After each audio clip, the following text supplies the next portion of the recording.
మీరు మాట్లాడితే మాట్లాడతారట.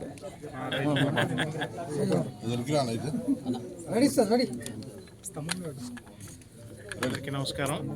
చాలా సంతోషం ఈరోజు ఈ యాడ్ లాంచ్ అనేది, ముందు యాడ్ లాంచెస్ జరగటమే సంతోషం. యాడ్ ఫిల్మ్ మేకర్గా సినిమాలకు మాత్రమే ఇలా జరుగుతాయేంటి, యాడ్స్ జరగవేంటి అని అనుకుంటూ ఉండేవాడిని.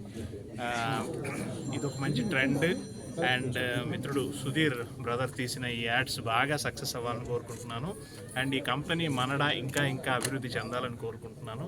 చాలా సంతోషం నేను ఈ ప్రోగ్రామ్కి నన్ను కూడా గెస్ట్గా పిలవటం. అండ్ సీనియర్ ఆర్టిస్టులు కవిత గారు, అన్నపూర్ణమ్మ గారు, ఇంకా చాలామంది, కౌశిక్ గారు, సెల్వరాజ్ గారు, చాలా గిరీష్ గారు, చాలామంది వచ్చారు. వాళ్ళందరికీ నా శుభాకాంక్షలు. అండ్ ఈ సంస్థ బాగా ముందుకెళ్ళాలి, బాగా డెవలప్ అవ్వాలి. అండ్ సుధీర్ గారికి కూడా చాలా చాలా అవకాశాలు వచ్చి ఇంకా ఇంకా బిజీ అవ్వాలి. ఇది నా ఆకాంక్ష. Thank you. బాగుందండి.